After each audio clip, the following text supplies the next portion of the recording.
Welcome to the Banker Lamp. Please enjoy the video. You begin by preheating your oven to 350 degrees so it's ready while you mix. This ensures even baking. Once the oven is heating, cream 1/2 cup butter with 1/2 cup sugar until light and fluffy because trapped air yields tender cookies. Then, add 1 egg and 1 tsp vanilla and beat until incorporated. Make sure to scrape the bowl.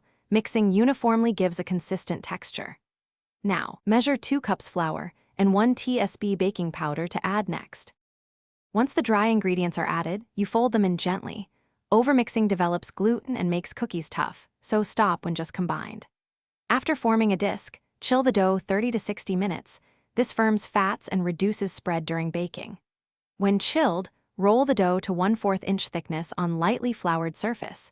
Use cutters and transfer shapes to a lined sheet, leaving about 1 inch between cookies so edges crisp and centers bake evenly. Make sure each cutter press is even for uniform shapes. You bake the cookies 8 to 10 minutes.